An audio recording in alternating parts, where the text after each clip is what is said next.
us on FutureTV. I'm Linda Tamim, and these are today's top stories. The Special Tribunal for Lebanon Trail Chamber convenes during its first pre-trial conference. Lebanese armed forces deploy on Sear Street in Tripoli following a night of relative calm in the city.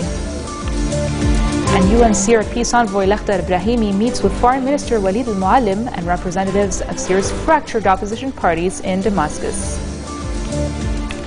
The Defense Council for Mustafa Badreddine tells the Special Tribunal for Lebanon that conditions are not satisfactory to commence a trial in January. These remarks came as the SDL Trail Chamber convened its first pre-trial conference today. Badreddine's lawyers cited persistent lack of cooperation from Lebanese authorities atop its list of factors negatively impacting trial preparedness. Badreddine is one of the 5 men accused of orchestrating the 2005 assassination of former Prime Minister Rafiq al-Hariri, as well as 21 others in a massive suicide car bomb in central Beirut. All 5 accused remain at large. Indicted in 2011, Badreddine and 3 others are due to be tried in absentia on January the 13th of 2014.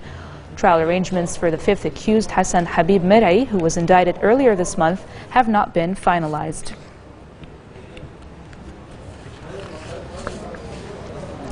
Former Prime Minister Saad al-Hariri hails measures taken by security forces in Tripoli and describes them as a good and needed start. Hariri says he hopes these measures will put an end to the attempts to harm the city's security and stability. He also voices hope that the security forces will deal firmly with any party or group that violates the security plan and hinders the deployment of the army. Hariri says he is confident Tripoli will be in safe hands once it's under the army's control. Earlier in the day, the Lebanese armed forces deployed on Syria Street, the main thoroughfare that separates the embattled neighborhoods of the northern city. They've conducted patrols and installed several checkpoints in the area. The deployment comes following a night of relative calm in the city as the intensity of the fighting subsided after 11 p.m. A Lebanese man arrested over allegedly helping a key suspect of the Tripoli bombings to flee.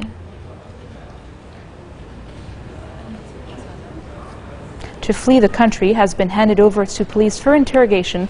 Military prosecutor Judge Sa'ir demanded that Ahmed Muhammad Ali be referred to the Internal Security Forces Information Branch for interrogation. Ali, who worked as a driver for the head of the pro-Assad Arab Democratic Party, Rifat Eid, was arrested in Akkad over the weekend. Eid and his mainly Alawite fighters entrenched in Tripoli's Jabal Mohsen neighborhood have been engaged in sporadic gun battles against neighboring Bab al-Tabani gunmen in a proxy conflict of the Syrian war.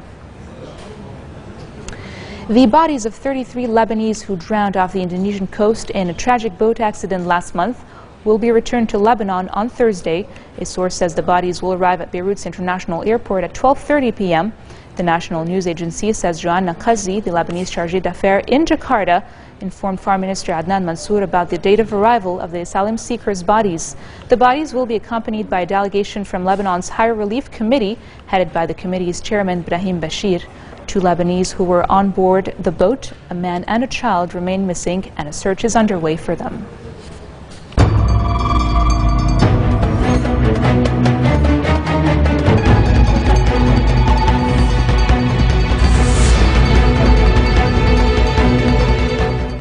UN Syria peace envoy Lakhdar Brahimi says the parties involved in the Syrian conflict are the ones who will have to define the terms and conditions of the transitional period. Representatives of Syria's fractured opposition parties separately met with the UN envoy to discuss differences over attending the proposed Geneva II talks as one inclusive delegation. The head of the national coordination body, Hassan Abdulazim, says it was possible to attend as one delegation, but not under the umbrella of the Syrian National Coalition or his own party. On the other hand, Ali Haidar, head of the Syrian National Party, says it will be impossible for his party to attend under the umbrella of the Syrian National Coalition because he says both parties have different agendas. Brahimi has met with Foreign Minister Walid al-Muallim and will meet with other senior officials. UN Secretary General Ban Ki-moon says Syria is on target to meet a looming deadline to destroy its chemical weapons production equipment, even though inspectors have yet to visit all sites. In a progress report, Ban says the functional destruction of the declared capacity of the Syrian Arab Republic is expected to be completed as planned by November 1st. The report stated that personnel from the Organization for the Prohibition of Chemical Weapons and the United Nations had completed inspections at 37 of the 41 facilities, and that as the cutoff date of this report, the findings of the inspections corroborated the information provided by the Syrian Arab Republic about the above-mentioned facilities. Destruction of the chemical production and mixing facilities is the first major deadline of a tight timetable set out by the Security Council to eliminate all of Syria's chemical weapons by the 30th of June next year. The UN Health Agency confirms an outbreak of polio in Syria and fears the disease will be spread. Spokesperson for the World Health Organization's anti-polio division, Oliver Rosenbauer, says laboratory tests have confirmed the presence of the disease in 10 out of 22 suspect cases reported almost 2 weeks ago. All 22 children were stricken with acute flaccid paralysis, which is the symptom of a number of different diseases, including polio. The cases were clustered in Dar es-Zawr province, and all affected children are under the age of 2. Coming up next, Israel is preparing to release 26 long-serving Palestinian prisoners, the second batch of 104 inmates. That and more after the break.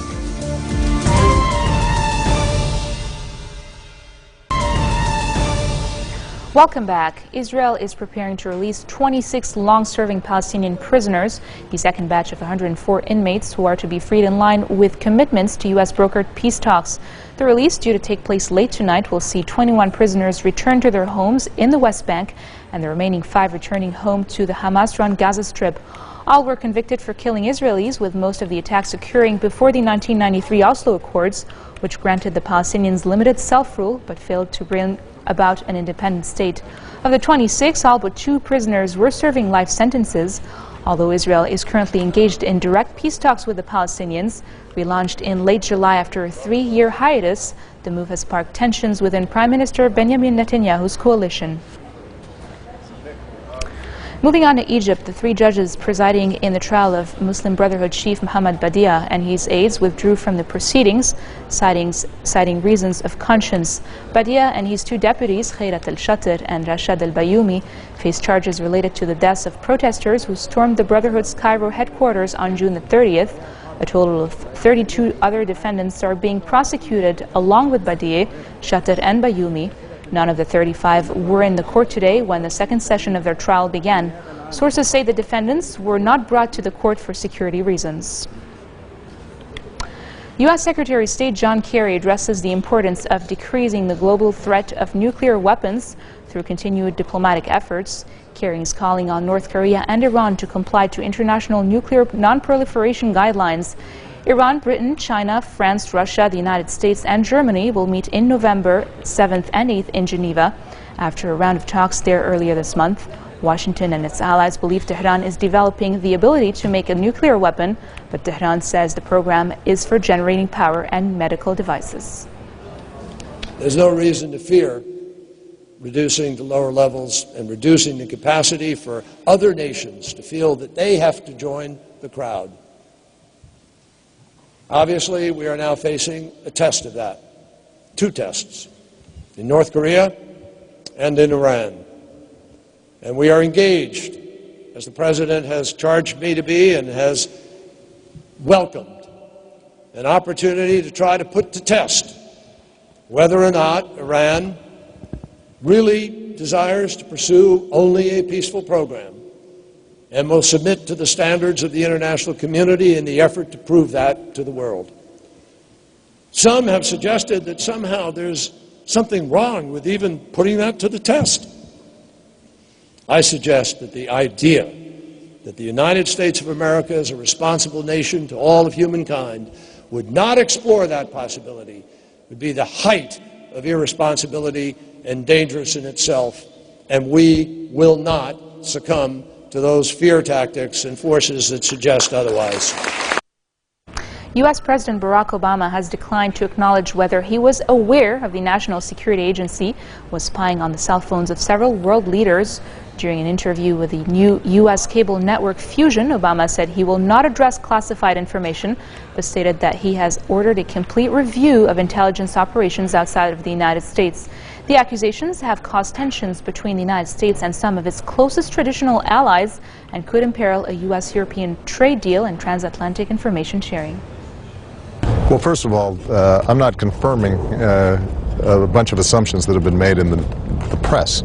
But what I have said is that the national security operations generally have one purpose, and that is to make sure that the American people are safe and that I'm making good decisions, and I'm the final user of all the intelligence that they gather. But they're involved in a whole wide range of issues, and we give them policy direction, but what we've seen over the last several years is their capacities continue to develop and expand, and that's why I'm initiating now a review to make sure that what they're able to do doesn't necessarily mean what they should be doing.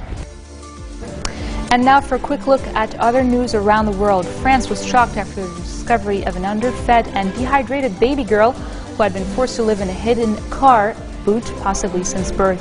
The little girl, aged 15 to 23 months, was found by mechanics when her mother took the car to the garage in Terrasson in central France. The girl was taken to hospital where doctors said she was suffering from delayed growth and mental problems. Turkey opens a new tunnel under the Bosphorus connecting Istanbul's European and Asian sides. The 13.6-kilometer tunnel, including a 1.4-kilometer immersed tube tunnel, the deepest of its kind in the world at 56 meters, passes under Turkey's Bosphorus Strait, the busy shipping channel linking the Marmara Sea to the Black Sea. Turkish Prime Minister Tayyip Erdogan, who boarded the first train to pass through the tunnel, says the project has been 150 years in making. Strong winds hit the parts of Sydney, Australia. Winds up to 100 kilometers an hour caused trees to fall on houses and rip the covering of a children's playground. Local media says the bad weather caused a tree to fall on a car and trapped 2 people for more than an hour. They were eventually freed from the wreckage and taken to hospital. Al Maktoum International Airport at Dubai World Central has launched commercial passenger airline operations, beginning its quest to become the world's busiest airport. Located in the vicinity of the Jebel Ali port and free zone, Al Maktoum International is constructed to be the second international airport in Dubai. So far, the airport's first phase has been partly completed, including the construction of a single A380 compatible runway and 64 remote aircraft stands. It estimates that the airport can handle an annual capacity of 7 million passengers. After the entire project is completed, Al Maktoum International will have 3 terminals and 5 runways, which can allow 4 passenger planes to land at the same time. To all Zumba lovers, dancers, fitness fans, and party goers, join Lebanon's first Zumbathon charity event for breast cancer awareness with Zumba King and international fitness presenter Steve Boat, as well as the Zumba instructors of Lebanon. The event, hosted by Zumba instructor Ruba Moussa, will take place this Saturday, November 2nd in Beirut Souks, the platform venue facing Antoine Library, Solidaire, downtown Beirut, from 6 p.m. till 10 p.m. All proceeds from ticket sales, Zumba wear, bracelets, and other merchandise will go to May Jalad Cancer Foundation, so make sure you don't miss the opportunity to dance for a good cause. And on that note, we end our bulletin for today. Now let me remind you of our headlines. The Special Tribunal for Lebanon Trail Chamber convenes during its first pretrial conference. Lebanese armed forces deploy on Sierra Street in Tripoli following a night of relative calm in the city.